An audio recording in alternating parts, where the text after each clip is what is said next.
Larry's going to talk to us about marketing. I've known Larry for many, many years in the real estate business. He's really phenomenal with the real estate community in the Park County, and he's a rock star. So take it away.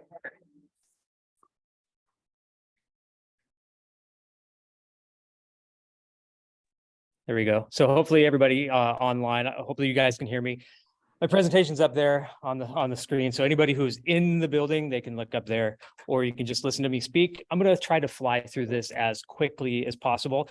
I made a copy of this presentation. So if it's something that you're interested in, you want to go back and look at it, you can scan that QR code, or there's a recording of it coming as well. I provide a link right there, so you can go download this presentation at any time. Now, here's my story. I'm going to tell about my story first. So this nerdy little kid discovered computers in 1981, saw his first computer, and I knew it was going to change my life for the better. And so I spent 2 years, saved up, bought my very first computer. There's my very first computer right there. I spent more on my first computer than I did on my first car. So this year I'm 40 years in as a computer nerd, which that's a long time to be a computer nerd, right? And computing took me into printing, graphic design, marketing, and things like that. And so that's where I spent a majority of my career, was in printing and graphic design and marketing. I was a professional photographer as well. Taught college at Clark College in the 90s as well. And fast forward to today, what I do today is I teach real estate agents how to utilize technology, social media, and different strategies around technology in order to increase their business. But how I got started in this was I actually started doing social media for just random businesses, friends, people that I knew. And my wife runs a kids beauty pageant, so that was kind of a good foray into it as well. But that's my story. That's why I'm here. That's how I got here. And I thought you would enjoy that nerdy little kid. This is proof, by the way, that I spent my money on computers and not on good haircuts. A little sneak peek into what we're going to cover today. This is just kind of an overview.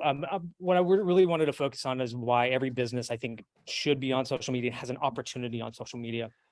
And the power of Google Business Profiles. I know there's a high adoption rate for Google Business Profiles, but there's a lot of people who just haven't dived in to Google Business and understood the power of it. We're going to talk about the different popular social media platforms today, why short form video, TikTok, Instagram, Reels, YouTube Shorts, why they're kind of where the opportunity lies today. We're going to cover some content strategies, especially around user-generated content and paid ad strategy, which I think is super important. And then last thing is email marketing, which if none of you in this room are doing email marketing, I would highly encourage you to let this be the kick in the drawers that you need to get it going. And then, of course, measuring your success. And I'm going to try to fly through this as quickly as I can, because I know there's going to be a lot of questions afterwards. So why every business needs to be on social media. I think there's two main reasons. One is new business and the other one is repeat business. If you want to increase your reach and increase your presence and be seen, social media is really where you need to be right now. It's where the attention is. It's where it's for any business, not just a small business, big business, small business, really anybody with the opportunity to generate business, or generate clients, customers. It's a good place to build loyalty, build a good fan following, especially around places like breweries would be perfect for. Social media was made for breweries, just because I like breweries and I like social media too. So, and by and large, it's free, right? So social media is a mostly free platform, unless you're paying for ads. It's a mostly free platform. So that's the main reason right there that you should be taking advantage of it. It's free. My favorite 4-letter F word. Well, second favorite. And now, why most businesses ignore social media. So here's what I think, and tell me if I'm wrong. A lot of businesses struggle with this because of the lack of time. They don't have the time to invest in it. You guys are business owners. You're busy, like trying to get orders and fill orders and keep the doors open and keep your employees happy, that kind of thing. But I think lack of time and maybe lack of money as well, because if you really want somebody to do this for you, you might have to hire out, and it's difficult to measure the ROI for that. Lack of expertise is the second one. I think because some of this stuff is kind of complex, a lot of people just kind of ignore it. They're like, I'm just not going to go there. And then the fear of negative feedback is a big one, because I know a lot of people that when they post content online, they're like, what happens if somebody comes and says this? We call them trolls. And my moniker used to be don't feed the trolls. And now I like to feed the trolls because the trolls help me with my algorithm. So if you have trolls, understand that trolls, whether they're commenting, liking, sharing your content, or engaging with it, are helping your algorithm. So the trolls can actually be a benefit. Now, if this is something, the first step to getting success on social media, if this is something that you want to jump into, the first thing you have to do is you have to dedicate some time to do this. It's one of those things where it's a lot like training for a marathon. Okay. If you're training for a marathon, you have to dedicate the time to run every single day and then travel to the race and that kind of thing. Social media is a lot like that. Okay. It's really something that you have to dedicate the time. Otherwise, you're going to get super inconsistent results. And you're going to hear what I hear from almost everybody that jumps into social media is they're going to be like, social media doesn't work for me. Who remembers the phone book? Anybody in here remember the phone book? Hey, remember the phone book? So I asked my millennial son if he knew what a phone book was, and I got this look like, Yellow Pages? What's the Yellow Pages? They have no idea. Yeah, so he said, isn't that the books that you put on the chairs when, the younger kids come over to boost them up? Like, oh yeah, those are. That's exactly what he said. So who uses the Yellow Pages anymore? I don't know anybody who uses the Yellow Pages anymore. Where do we go to search for things now? If we're looking for a business or an opportunity or some service of some kind, the first place we go to our mobile phone, to Google. We're going to Google it, right? So I would say that the Yellow Pages were where a majority of small businesses spent their time, energy, effort, and money and marketing dollars, because you had the bigger ads, and the ones with the bigger ads got the most calls, right? Social media is a lot like the Yellow Pages now. So Google Business is kind of the Yellow Pages today. And here's what I'm going to tell you. If you take nothing else from this presentation today, take Google Business away from this as the opportunity where you can make the biggest impact in your business is right here. Bright Local, company that I researched yesterday, they said that 56% of businesses still had not claimed their Google Business or set up a Google Business profile. That's staggering, because the amount of business that you can get just from this one tool right here is immense. It's the number one opportunity, and it's totally overrated. It's also free. The easiest place to start, the easiest place to manage, and the most impactful. Done right, Google Business, if you do it right, Google's going to help you rank on social media. It's going to help you rank in the map pack. It's going to get you seen by people who are actually looking for you or looking for your brands or your services. It'll also help you get reviews, by the way. So this is the place to gather your reviews, right? So there's all kinds of ways to use Google. Now, what a lot of people don't know is you can actually post on Google Business. In fact, we were just talking about this. She was like, I've seen people posting Google Business. Ironically, hey, and you should be posting on your Google Business. And if you don't know how, I'm going to send you to a video here in a minute that'll tell you how. But there's all kinds of opportunities here. Photos, videos, updates, products, events, specials, what the daily special is. There's all kinds of opportunity here. And when you post to your Google Business, what Google does is says, like, we love this information. We're going to rank you higher in search. So when let's say you're a pizza place and you're posting a lot of pictures of your pizzas and your specials and your new pizza that just came out, when somebody searches for a pizza place, you rank at the top of the map pack. Okay. So on Google Business. Just search for it. If you can search for it and you can see it, then it is on Google Business. By the way, the analytics that Google Business gives you, it's a gold mine. It's an absolute gold mine. I took these screenshots from a business that I help manage. And you can see we had 183 calls made to the Google Business profile. We had 154 website clicks and 439 people asked for directions to that particular place of business right there. And in the last 90 days, 7,718 people either searched for it or found it on search. That's the kind of data that it's giving me for free.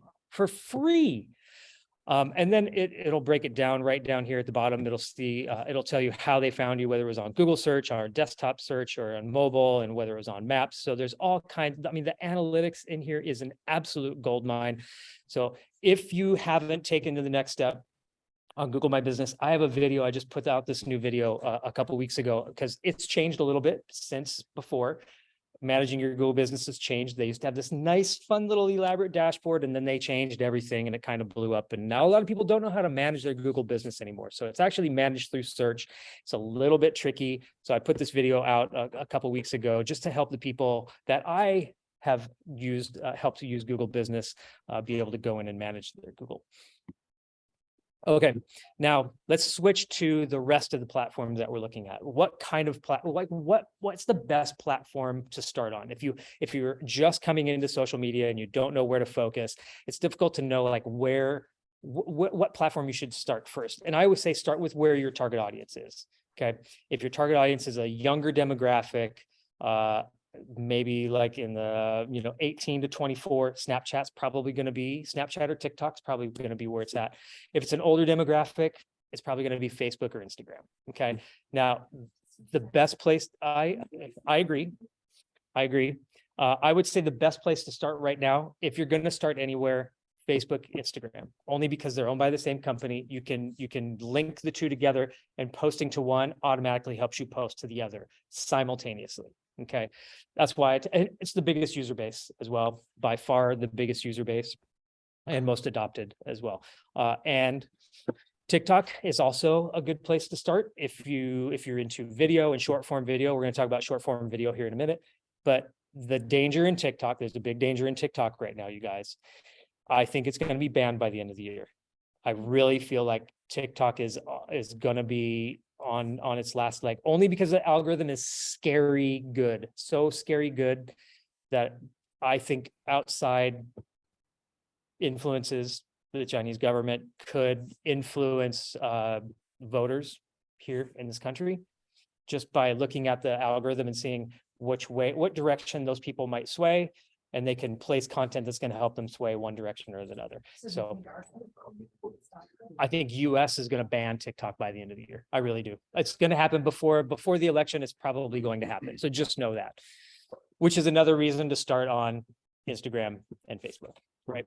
So so short form video, that's kind of the term that everybody's using right now. If you're new to short form video, maybe if you guys have been on Instagram Reels and like you're scrolling through and you see those full screen videos and you're just sitting there and like 2 hours goes by and you're like rolling your eyes back, you're like, what just happened? How did I spend 2 hours, on videos like that? I call this the game of short form video, kind of like the Game of Thrones. There's 3 people vying for attention right now. One is YouTube, one is Meta, and one is TikTok. And one of them is going to win out. And right now, TikTok seems to be the one that's charging ahead and gaining steam and pulling people away from Meta, specifically Facebook and Instagram. TikTok seems to be pulling people away. When TikTok is banned by the end of the year, which I'm predicting it will be, they're going to have another option to go to. And I think YouTube is probably going to be where people migrate from TikTok. They're going to go to YouTube. YouTube has YouTube Shorts, which is the same style of videos that you're seeing in TikTok and Instagram Reels. They're 90-second videos. They're super easy. They're super fun to make, and they're highly, highly addicting. In fact, an estimated 1.6 billion people will use short form videos to communicate just last year. And in 2023, 80% of all mobile data traffic in North America is going to be dedicated to short form video, which means that, and that's just not social media. That's all mobile traffic, whether it's from email or web surfing or whatever. 80% is going to be dedicated to just short form video. So that's how highly addicting it is here in North America. And it's also the most popular form of social content, accounting for 40% of all videos. And those are staggering statistics. Now, how these videos work, if you've ever been in like an Instagram Reel session, let's say you hear the same song over and over again. If you're on Reels, you hear that, you're like, gosh, I hear that same song, 10 different videos. What that means is the audio is trending. That trending audio, it operates like a hashtag. And when your video is attached to that trending audio, it increases your reach. So the difference between using one without a trending audio and the one with a trending audio could be the difference from 30 views on a video to 30,000 views on a video. Okay. I have videos on Facebook Reels that have gotten 500,000 views because of a trending audio file.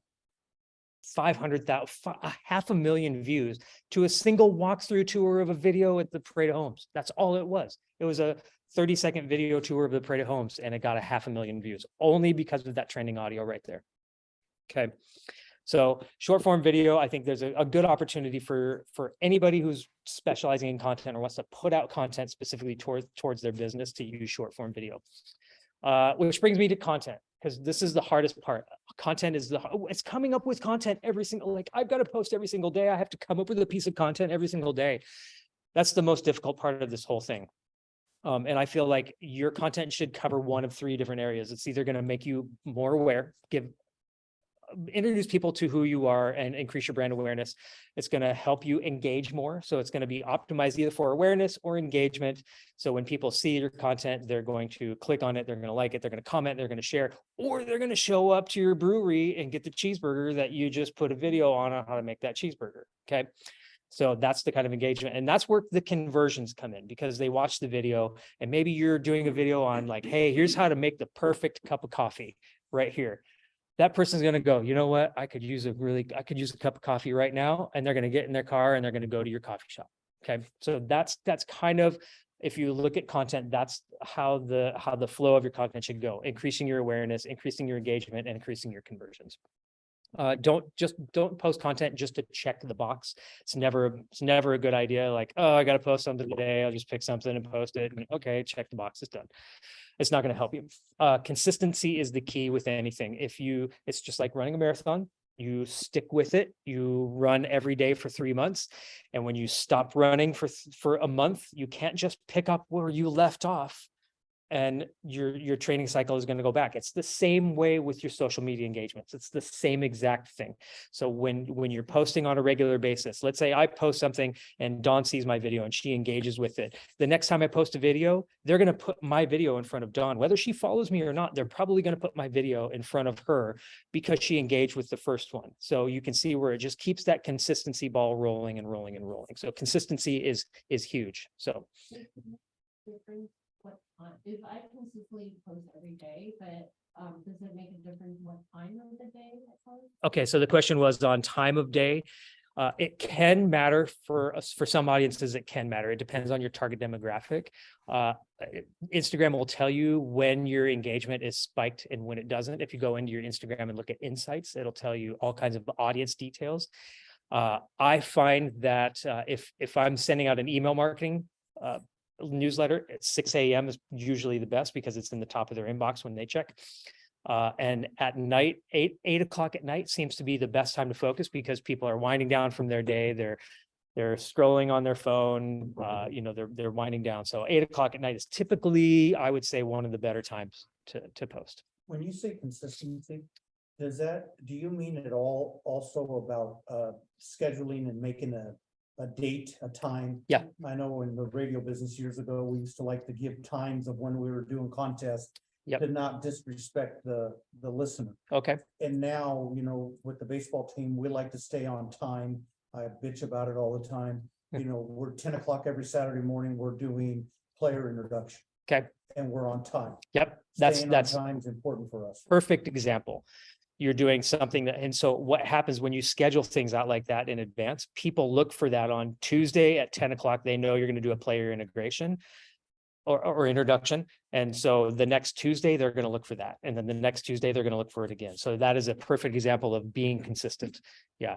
The rule of thumb is if you want to grow on social media, you have to post at least once a day. If you want to maintain, you have to post every other day, once a day. In one way, shape, or form, once a day. I know. Quality is going to beat out every time, especially pictures. Your pictures, if you're doing quality content, your pictures need to look good. They need to be well lit. They need to look good, because here's the idea. What are we doing when we're sitting there? We're scrolling on our phone like this. What are we trying to do? We're trying to get people to stop on your photo. And so your creative is the key. The creative is the key to stopping the thumb scroll. So quality content. If your videos are not quality, if I open a video and I hear somebody talking, I'm like, oh, hey, what's she saying? I click on it. It's like, oh, I'm like, scroll. I'm not even gonna spend time listening to it. Okay. So lighting and audio are super important for video as well. High quality images sometimes are hard to find. We all have these handy little cell phones in our hand. There's all kinds of editing apps that you can use to kind of run through and enhance those photos. And if you can't find anybody to do it, go hire somebody on Fiverr to enhance your photos. You'll find somebody to do it for like $1 on Fiverr. I'm not kidding. You'll find somebody to go in and enhance your photos for $1. User generated content. So this one's super important, you guys. Any business that has a social media profile, you're probably already generating user generated content and you don't even know it. So here's an example of user generated content. If let's say I'm at your brewery and I take a picture of my beer and I tag your business in the beer, right? In the photo, and I post it on social media. You guys didn't pay anything for that exposure right there. And here's the other thing. Customers love it when you engage with them. If I posted a picture like that to a brewery that I frequent a lot, and they actually shared it on their profile and they wrote me back and they said, hey, next time come in, we'll give you a taste test of our brand new beer that we just brewed, like customers love that kind of stuff, you guys. That's the social part of being social on social media. Okay. So it's more than just posting, it's engaging with your audience and making sure that if they're recognized for posting that user generated content in those pictures. Okay. There's all kinds of ways to encourage your customers to do this. You can put hashtags up there and say like, hey, if you're going to post, use the hashtag, Larry's Brew Pub, on the hashtag. And if they use that hashtag, now you can actually filter and look at people who are actually using that hashtag. You can even do a contest around it and say like, anybody who posts a picture of their meal or their beer or them having fun at my brew pub and they use this hashtag, we're going to enter into a contest for a free meal on Sunday or whatever, like a free product, right? So contests can help you increase that as well. This is the number one mistake that most businesses make. They don't engage with their customers online. You post something on social and somebody goes in and asks a question and they're ghosted and they don't hear back from you. Okay. Customers want to hear that feedback. So you have to almost dedicate time to go in and respond to some of that stuff online. So don't forget to engage back with your clients. Okay. Rip off and duplicate. It's R&D. I call it rip off and duplicate. If you're struggling for ideas to create content, this is where to go first. Find other people in your market, other people in your niche, other people who do the same thing. Go find what they're doing, see what's successful, and then rip them off. Designers have been doing this for years, you guys. I worked in graphic design for 15 years, and we had a swipe file. Anytime I saw a design that I liked, especially if it was in a magazine, to be thumbing through, like, oh, hey, that's a really cool ad. Take that out and I'd file it into a file cabinet under retro design or under modern design. And then anytime I needed some inspiration, I could just go to my swipe file and say like, here's 10 videos that I saved before that I can use as an example to make more content centered around that. Okay. So rip off and duplicate is super important. Go follow these people. If they're not in your market, it might actually make it better. If you're a coffee shop in Ridgefield and you follow another coffee shop in Ridgefield and you start copying their stuff, you might make enemies that way. Just saying. So maybe like find some coffee shops in other parts of the area, right? Content ideas, here's some content ideas that you can tell that I think a lot of businesses don't focus on is storytelling. Like your origin story, how you came into business, what you do and how you got there. Historical, retro, like I just did a retro post up here, right? So I put a picture of me as a 12-year-old little computer nerd. That's a retro post. And what kind of reaction did I get from you guys when I posted that retro picture? Whoa, hey, that's cool. It made you smile. Okay. So you can see the power of some of this content that storytelling can actually be really, really super powerful in your content. Product spotlights are great. If you have like a new product, let's say you're a restaurant. I helped a restaurant a while back and I said, every single day, I want you to go to post on your story about what the special is today. And I want you to do a quick video about making the special and then show somebody eating it. And they were like, every day, their business increased and their amount of specials that they got ordered increased exponentially when they started doing that, you guys, exponentially. Okay. Before afters are great. Landscaping before and afters. Huge. That's like crack cocaine, you guys, Exactly. for engagement. People love it. Time lapse videos for landscape I've watched time-lapse videos. I've watched time-lapse videos of guys pressure washing sidewalks. It's very gratifying and you get entranced in it. You're like, oh, I want to see what it looks like after. Okay.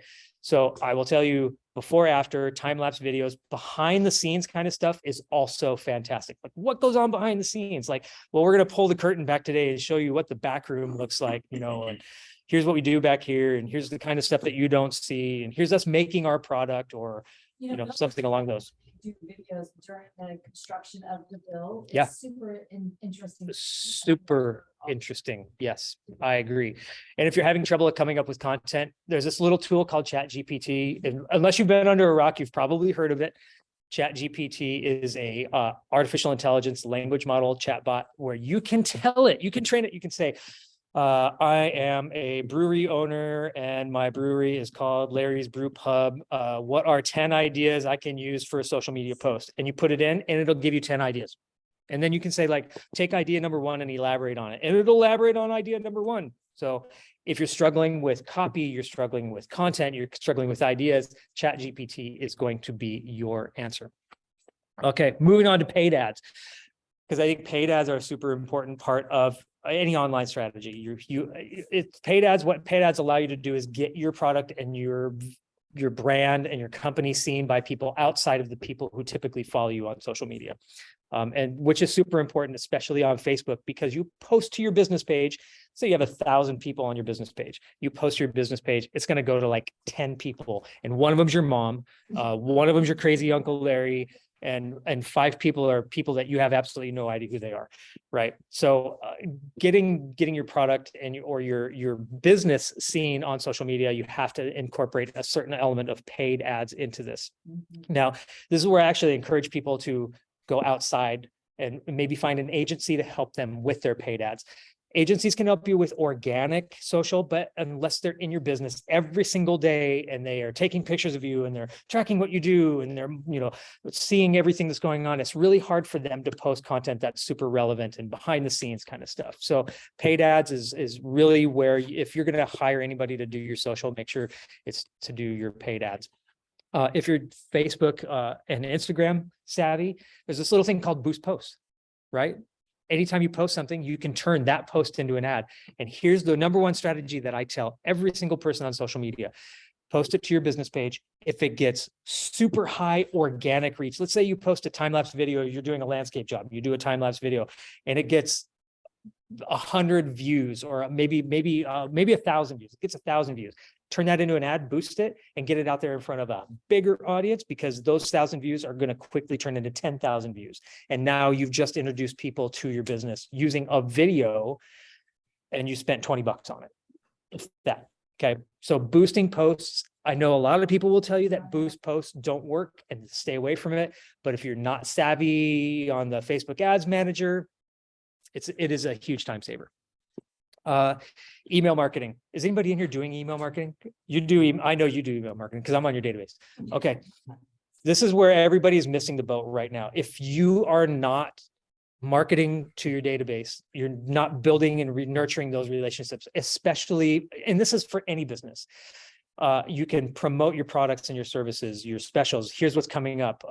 Another thing you can do too is you can say like, hey, check out our last video on a job that I did where I took a corner lot and I pressure washed and did all this landscaping, and wait till you see the review on the before or after. You send that out in an email marketing database to every single person in your database. Now you're driving traffic to your social media and you're driving engagement to your social media. Okay. So email marketing, if you're not doing it, I highly encourage you to take the time, figure out a way. An outside service can help you. Constant Contact has the ability. I don't know if you guys know what Constant Contact is. Constant Contact, you can hire a concierge, and for I think a couple $100 a month, they'll help you come up with content. They'll help you send it out to your database. They'll help you put it together. All the templates are driven, and it's a great service. So how much advantage is the concierge? We use it all the time, right? Yeah. And the question we always ask is how much is too much? And my answer is if they want to opt out, let them opt out. Those aren't our biggest. They're not your customers. They're not our biggest fans. Yep. But the challenge we're having is, and it's for a different subject as well, which is, we have somebody doing it. What we don't know how to do is pay for the media And then on like Constant Contact, which we use, is trying to feed back to all the monthly posts of the important subjects Okay. and then recapping them. It's a little tricky, and that's where the concierge service can come in handy because they can help you strategize and get that content into And certain keywords are places. just crucial, right? In email marketing, probably not quite as much. Subject lines are crucial. The quality of your content and your copy is crucial, but this is where Chat GPT can help you guys too. I've had Chat GPT. Yeah. I can give it a product and say, here's a product. I have a product that's this, this, and this. Write me an email and introduce this product to my database. And Chat GPT will write you an email. And if you don't like it, you can say, turn this into a funny and witty email. It'll rewrite it in a funny and witty tone. And then you can copy and paste that into your Constant Contact and get it out to your database. So, but I will say, email marketing is I would say it's the one thing that COVID taught me. I thought email marketing was dead, you guys, and then COVID happened and email marketing like spiked. It's absolutely fantastic. Let's see. Should you be doing email marketing? Like, On at least once a month. Yeah. At least. I would say if you really want to be super effective, every 2 weeks. What I like about email marketing, especially Constant Contact, is when I send out something, I get a report back. It says like, these are the people that opened it. Like, oh, hey, if I have 1,000 people and I see 300 people opened it, that's 30% open rate. Of that 30 people, of those 300 people, 15% clicked on it. Now I know exactly who clicked on it. Okay. and is it better to have like a bomb video in that email marketing? It doesn't hurt, bomb or YouTube. You can put a YouTube video, you could put a Facebook video, like any kind of content that you have on social, you can slap it in there and say like, I don't know if you saw this or not, but hey, check out our latest video on XYZ.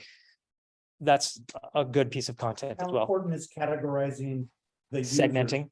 Yeah, so we have season ticket holders, we Yeah. have host families, we have general public. Yep. We have corporate clients, Right. you know. It's super important. And I say all on a lot of them. Which in the message to all is going to be very generic, like, hey, here's what's going on. We've opened up season passes for this, or here's a special event that we're putting together. Whereas the season pass holders, that message is going to be a little bit more, maybe personal, maybe more directed, maybe a thank you or something like that. So yes, segmenting your database for email marketing is super important. Which is why I tell everybody on social media, if you're using social media and you're having conversations with your clients back and forth, find a way to get them off of the social media platform and get their contact information. Like, hey, I've got this great new product. What's a good email address that I can send it to you? And they're going to say, oh, hey, here's my email address. Boom. Now they're following me on social. They're engaging with me on social. I have their email address. I put them in my Constant Contact. Now I'm digitally stalking them, for lack of a better term. Okay. So try your best to get them off and get their email address. If you don't have their email address and you have their cell phone number, there's text message marketing as well. Not quite as effective anymore, but can still be I was effective. just informed that the group that is supposed to come in after is not going to, so we don't have to go so far. Well, okay. Well, I'm trying to fly through this as quick as I can. In fact, I'm almost done. Ways to get email addresses. Okay, I'll slow down now. I won't talk so fast. Ways to get email addresses. Here's a great way to get email addresses that you have no idea it's actually happening to you. Let's say I'm holding a webinar about how social media can be useful for businesses, right? And I say, hey, if you're a small business owner and you're trying to get into social media and find a way to be effective, sign up for my webinar. I just got your email address. That's lead capture. Okay. Contests are another good one. Like, hey, we're having a contest. We're going to give away, I hate to keep going back to beer and cheeseburgers, but we're going to give away, a cheeseburger. I must be. Yes, I think I am. We're going to give away a product or a service or something along those lines. And all you have to do is go to this website and put in your email address, and we'll pick a winner live on social media. We're going to pick a winner live on social media. So what is that? Is that connected? So if I do that through social media, am I taking them to a landing page to a on your landing website? page, Yes, and then that's connected to the Constant Contact? correct. Yep. So how about on social media when people run contests, they're like, oh, do you want one of these 10 chocolate bars? Yeah. Hey, free friends. Yeah. Them gathering. If I'm going to be really honest, they can be effective depending on the it's a prize that you're giving out. Not many people are gonna sign up and give their email address away for a $5 Starbucks card. But if I say, hey, I've got a $500 gift card for a spa and a massage day for you and one of your best friends, like I'm signing up for that, right? Okay, so getting that contact information usually depends on the size of the giveaway. I don't like the ones where they say like, just like and tag 3 friends. I'm not getting any lead capture off of that. The only thing I'm getting is more engagement on my social. That can help. It's not quite as effective. I want to get these people off of social media, and instead of getting 50 people to like, comment, and share that post, I want 50 people to give me their freaking email address, because that now I can market specifically to them. Okay. And they're going to know who I am when they see my email 7 times a day. Right. So yeah, so don't forget about email. I would say it's the number one thing right now that every business should start focusing on, have a strategy around. Okay, measuring the results. So we already talked about measuring your results on Google, just super effective, by the way. There's, like I said, Google is a gold mine of information. If you spend 15 minutes per month to go into your Google Analytics and look at your performance and see who's calling you, how many people have called you, how many phone calls you got. And as you're posting to that Google profile, you're going to see those interactions move up, and you're going to see your search ranking move up. Okay. So it's important to know what's working, what's not working. Okay. If I post a video and views, I know it's not working. It sucked. I'm not going to do that video again. But if I do a video and it gets 1,000 views, I'm going to be like, I'm going to do more videos centered around that content, because it's obviously something that's a hot topic. So here's the KPIs that you kind of want to look for. Follower count is number one. And don't assume that like a high follower count means more sales. Okay. You've ever heard the story of the gal? She had a t-shirt business. She had 1 million followers online, but she'd only sold like 50 t-shirts or something like that. Okay. So follower count doesn't always equate to more business, but it can be a good key performance indicator. If you start regularly posting things to social media and you notice your follower count has gone from 100 to 200 to 500 to 1,000 in a short amount of time, that's a really good key performance indicator right there. On Instagram specifically, if you have a business account, it's going to tell you a couple of things. One is going to be accounts reached. That's the one thing that I look at on a regular basis. How many accounts did I reach? How many? I took my piece of content, I put it out there. How many accounts did I reach? It's going to tell me how many followers I reached and how many non-followers I reached. Okay, that's super important, because if I'm reaching non-followers on a regular basis, I'm going to keep plugging content out to reach those non-followers to turn them into followers, right? So accounts reached is a good one. Engagement is another super important one. If I put out a post and it gets 3 likes, no comments, no shares, and 4 views, I'm like, well, that was a waste of time. But now on the other hand, if I put something out, a piece of content, and it gets 150 likes and 50 people share it. By the way, sharing is the gold medal. Okay. If your content is so good that somebody sees it and they're like, I'm sharing this on my personal social, or they'll hit the button and they share it in their story, or they share it with a friend, that all of that information is tracked on social media. Okay. So if I put something out and it says it got 100 shares, that's the equivalent of like winning the social media lottery, because the content was so good that people shared it.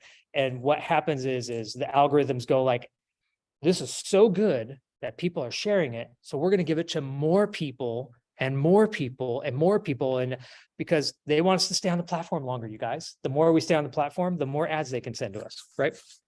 So shares is the gold medal. Video views is another good key performance indicator. Video views are great, but they don't always translate to additional business, but they can. Clicks, I like clicks. I looking at clicks, specifically clicks to a website, like a landing page. If I put out a post and I said, hey, if you want to register for our sneak peek of the Raptors coming up this week, we're going to do a sneak peek at the thing, and we're only giving away 100 tickets. If you want to be a part of it, click here. And now I can measure how many people click to that, right? So that's a good key performance indicator. And then of course the tags in the user generated content, I pay more attention to that only because it's free. It's going, here's the best thing. if I put out a post and Dawn shares it on hers, I didn't pay anything for that. And now my post is going to all of Dawn's friends and family. Okay. So that's like virality. If you get 10 people to share that post, that's like, you can't buy that kind of exposure, especially if it's a testimonial. Like, I just had the best cheeseburger at XYZ, right? And you take a picture of it. People are going to be like, I want a cheeseburger now, and I'm going to go there and get it. Hey, Dawn loves cheeseburgers, so I'm going to go there and get a cheeseburger because Dawn said the cheeseburgers were great. Right. Chamber members should help each other out and always share each other's posts. 100%. It's called a share. I call it a share army is actually what I call it. Okay. And your friends, your family, your mom, your dad, your best friend, your cousin. If your dog is on social media, have your dog share that stuff. By the way, dogs have social media accounts too. You know, your kids, I always say, if you have kids, have your kids share that stuff because it's going out to their, if your kids are younger, it's probably not going to work all that well, but they have parents, the kids have parents. How So about the argument, the guys, the kids at the office would always get on my back and say, do not share our posts so fast. Because your friends are many of our friends and they're not getting a chance. To They're see it. liking yours, but they're not liking the team. I'd have to do some research on that, but that sounds like a very valid argument. It does sounds like a very valid. Yeah. Like if I post something to my Facebook feed and it's immediately shared like 10 times, it might hurt. I used to move them along immediately. Yeah. If you're marketing, if the two groups cross, yes, but if the groups don't cross, Yeah, well, Right. then it makes. They were saying. That's don't do it true. because they crossed. Well, tell them to get off of social media and go mow the lawn. That's what my dad used to tell me. Go outside. And it worked because I'm still outside. Okay, summary of what we covered today. I know there was a big like data blast for you guys. Number one thing, priority number one is Google Business. Optimize your Google Business. On Google Business. It's super easy, by the way.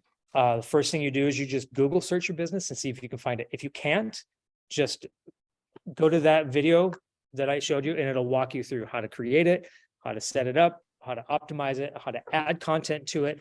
I would say without a doubt, that's the number one thing, the number one tool in your arsenal right now. And because that's your target audience. Those are the people searching for you. They're going on and they're searching for best cheeseburger in Ridgefield.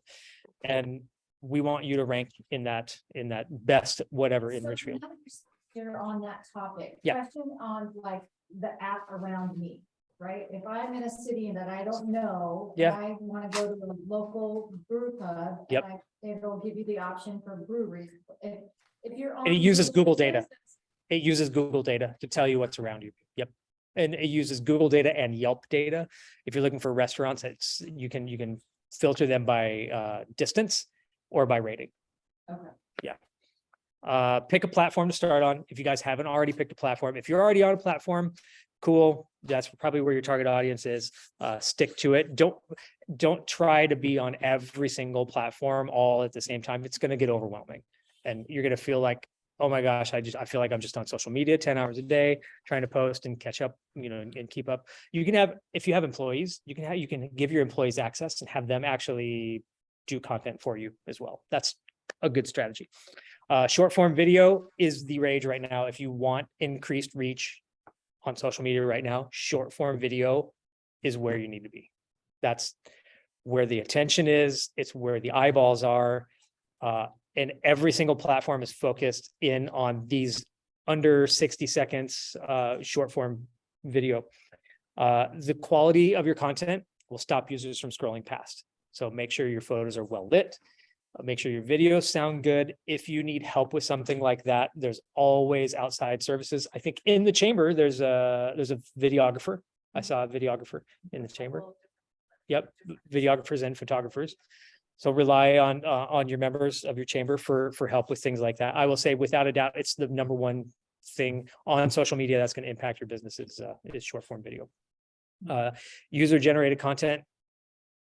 Don't forget about user generated content. Encourage your customers to create that user generated content. Sometimes it's difficult because not everybody wants to be on social media, but you always need somebody like focus in on the guys who are doing it. And when they do, reward them for doing it and keep them as fans, because those are your biggest fans right there. The people who are creating that user generated content are your biggest fans.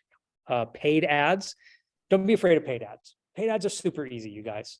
Put something on your Facebook page. If it does well, boost post, send it out to a bigger audience, get it out. It doesn't cost much money. It really doesn't. And you can pick the analytics around it too. You can pick interests. Right. If you're in housing, you can't.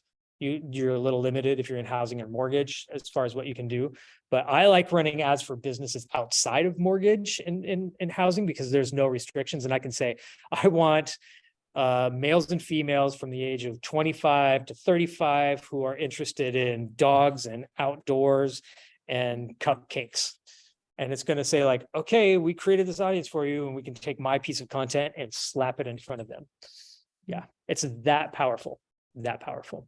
I can even say within a certain mile radius, I can say anybody within who's recently visited the Alien Casino within a 1 mile radius recently, and target them and say like, I bet you like gambling. Well, we'd have an option for you. Why gamble with your future when you can do this? I can be your financial advisor, so I can help you make more money so you can gamble more. There you go. There's a good option.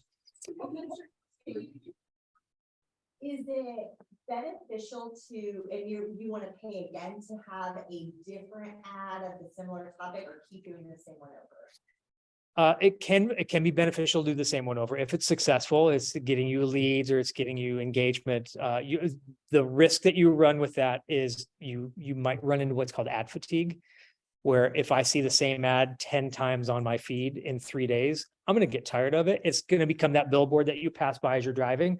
You see it the first time you're out there, you're like, oh, hey, new billboard, that's cool. And then the second time you're like, yeah, whatever. And then the third time you don't even see it. Okay. So it's going to keep people scrolling. Yeah, Or, never want to see this again. and you can do that on social too, which I used to take offense to that. I'd be like, there's people that don't like me. And I'm like, I'm glad they don't like me because they're not my client. I don't want to spend my time and money and effort marketing to them anyway. And email marketing, you guys, email marketing for every single business. Every single business should be doing some form of outreach. You guys have a database of emails and names and phone numbers and stuff. Use that database. These are people who already know you, love you, and trust you. Okay. They're your biggest fans. When you send them something, whether it's a special or a product or even like, hey, check out this new video we created on the new behind the scenes video for this, that gets engagement. And now you can measure, it's the best form of measurement. Who opened it? How many times did they open it? Who clicked? What did they click on? Now I turn those clicks into new followers. So there's email marketing is a huge opportunity. I can't stress that enough. And then take some time to go in and measure your impact at least once a month. I think that's going to help you going forward, knowing what is and what isn't working. So that's the end of my presentation. If you guys want to reach out to me, I'm more than happy to answer questions. You can hit me up on any one of those platforms right there. There's my email address. And you can send me a Raven, you can send a smoke signal, like whatever works for you. I'm always happy to answer questions. Snail mail. Okay. So with COVID, I really, used to do pop buys in the real estate business. We used to go by their, our business referral partners, and we'd bring by something. And Yep. just to stay in front, front of mind or top of mind, Yep. whatever. So with COVID, I kind of took it a level up, and I started mailing to their homes Mhm. because they weren't going into the office anymore. People Snail don't mail. go into the office anymore, right? Yep. So is that still kind of a good thing? Snail mail is still effective. It's not really scalable. It's hard to scale. If you have 1,000 people in your mailing list, that's going to cost you $1,000 to mail something out. Right. So it's not super scalable, but I think segmenting that list, like we were talking about segmenting earlier, if you segmented that list to the top 50 people who are doing user generated content for you, or they open up your email campaigns and they click, those are the people I want to focus on and segment those and do pop buys just specifically for those. But yes, snail mail can still be an effective strategy. QR codes, by the way, QR codes, COVID helped us bring QR codes back. Yeah, right. They were dead. I was teaching classes on QR codes like 12 years ago, and people were like, this is dumb. And they were dumb, right? And now every single person in the world knows what a QR code. I helped a restaurant 2 years ago, right at the height of the pandemic. When you went into the restaurant, we no longer had menus, right? Scan this QR code. Cool. They scanned the QR code. They were measuring the scans, number one.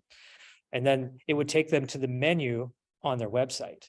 And then what we were doing is we were retargeting those people from those website visits, putting them into a category on social media, and then running ads specifically to those people who were at the restaurant and scan that QR code and saying like, hey, on your next trip out to Frontier Brewing, or what was it, Frontier? It was out in Carson. I can't remember the name of the restaurant though. Next time you're out here in White Salmon, try this or this or this, right? And it would put it back in front of those people who had already visited the website. So retargeting as a paid ads was a good strategy. And that was all through one QR code. It is a science. That's where you almost need outside help. You need an ad agency to come in and help you with that kind of stuff. We can also tie all this back to the chamber. If you have not been on the chamber's website, there's a cool page called the directory. If you're a chamber member, your business is listed there. Yep. And we have the chamber pays for an enhanced package. So part of your membership gives you the ability to post links to all your social media accounts, your websites. You can upload videos, you can upload pictures. And if you get there and you're like, I'm not really sure how to do this, please reach out to me. I'm happy to help you get your page kind of beefed up. If you kind of scroll through the directory at your leisure, you can see some businesses who are using it to its full extent. And then others, you click on the business and it's a white page with some orange text that says business name and phone number. So there's a lot you can do, and you can link all this stuff back, and then that keeps that traffic flowing between chamber, your business, and back and forth. And you can link back to it. If you don't have a website, we can actually provide you kind of a dummy link, and that becomes your website. So if you're a member, you don't have a website, because you're a member, you do reach out to me. We have a web developer here too. Yes. So if you don't have a website, we have a web developer. We have a few more minutes left, and I would like to make sure that we answer any questions. Anybody on Zoom that has maybe a quick question for Larry? Not seeing anyone here have any more questions for Larry? You are amazing, Larry. Is that overwhelming? Oh, no. it's Okay. not. Ton of notes, and it's not like I talk to you like at least once a week. I don't know why I have to take more notes, but I filled up my sheet. I have a quick question. The Yeah. Facebook Lives consider short videos? Is that? No, it's long form. That's a long form Long content. form, okay. The live video can be an effective strategy as well. The nice thing about live videos, if I open up my Facebook right now and said Larry is going live, anybody who's currently online right now is going to get a notification that I'm going live. Yeah. That's going to help spike your user count. The other thing that live video does for you is when somebody watches the one live, the next time you go live, they're going to get a notification. And anytime you post content thereafter, it feeds it directly to those live people who came in Yeah. as well. Yeah. We have a lot of brewery owners that are doing lives that they're showcasing, or the pizza Yeah. places that are showing that pizza that. Yep. And are having good success, but I wasn't sure how that fit into the. Oh, yeah. short-term video. So good stuff. The average length of a live video right now is, I think, 10 minutes. Oh, that long? Yeah, it's that long. Crazy. I would have thought that. In fact, so if you go live, here's the one thing, if you go live and you're only live for like 2 minutes, 3 minutes, it goes nowhere. It goes nowhere because it takes 2 or 3 minutes before the algorithm kind of kicks in and you get like 10 people show up and then 12 and then 15. And then all of a sudden it ends after 3 minutes and then you're done. Mhm. So, but the worst thing you can do is go live and say like, I'm just going to sit here and wait for a few minutes until 50 more people join in. And then what happens is everybody leaves after that. So live, you can go live. People are going to come in, and if they want to watch, if they want to rewind, they can always rewind and go watch the previous couple minutes. Do you like QR codes on long form? Like we broadcast every game, right? So we'll have 400 or 500 people watching. Yep. I like QR codes for almost everything right now. Almost everything, especially print marketing. Print marketing, it'll help you measure. If I send out 1,000 postcards about the Raptors and there's a QR code on there, now I can measure how many people scan that QR code, how many people visited that website. And then I can retarget them based off of the scans because they went to a website that had a pixel and now I'm putting something else in front of them. So that's kind of the nice feature. For real estate, QR codes are huge right now. I have a new listing coming out and I put a QR code on a postcard and I send it out to the neighborhood and there's 100 postcards. Now I can tell how many people in the neighborhood scanned that QR code and went to see my listing, you know? So yeah, QR code's super powerful. Can you give an example of a really good share that maybe we have maybe seen or we may have, you know, just an idea of what, I know everybody should share everything, but what's a really good share with a lot of attention? Backstories seem to be getting a lot of it. Retro and backstory seem to be getting a lot of attention right now. So if you, let's say, there's a library downtown that's at the chamber. It's a hotel that used to be the old library downtown. If they told their origin story on like, hey, here's what used to be in this building, and here's pictures of this building from previous, and here's what it looked like, and here's what it looks like today, and here's what we've done. That keeps people engaged because they want to see what's going on, or they want to see, you know, the final result. And it's nice to see the retro version of that. Kind of takes people back, and then you get people to engage and say, I remember when it was the library and I used to go there with my grandmother when we lived in Ridgefield and it was a small town. Another one is, I'll give you an example of a hairdresser. This is one of the funnest things that I did a while back. This was probably 4 years ago. Is my wife's hairdresser said, hey, I need some help on my social media. So I set up GoPro cameras. Right, I set up 3 GoPro cameras, one from the front, one from the side, and one from the side. And we filmed the time lapse of a woman getting her hair done, cut, curled, you know, and it took, I was surprised how long it took. You guys, I mean, it takes me like I go get a haircut, it's like 5 minutes, and he's like, is that it? Like, yep, cool, see ya. This was like 2.5 hours, right? And it was pretty elaborate. We turned it into a time lapse. And we said, like, here's the before time lapse and, you know, like going around and everything. And then like, here's the after. And that thing got like 10,000 views in like 2 days. Wow. And the demographic of people that was watching it, when you go and you look at the video views, you can see like the audience, it'll show like, it was like men down here, women, like this much. And the demographic was like 25 to 50 right there. And so I was like, you just reached your target audience with this one video right here. And then she had people reaching out to her left and right saying like, hey, would you have time slots open? I want to come in and get the same kind of color treatment to my hair. It was, Wasn't that a problem? She only had like 3 appointments a day.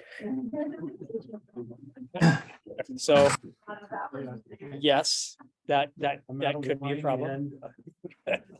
But I just want to say thank you so very much. It's always a pleasure getting your knowledge and your input and your updated technology. Hey, anytime. At AI stuff. I feel like you're my AI. Hey, and if you guys want me to come back and do one just on AI, Yeah. it'll blow your mind. Wow. It'll blow your mind. Well, I do want, before you guys head out, I want to just let everybody talk about some upcoming events. We have some ribbon cuttings happening tomorrow, Blooming Family Chiropractic at 4 o'clock.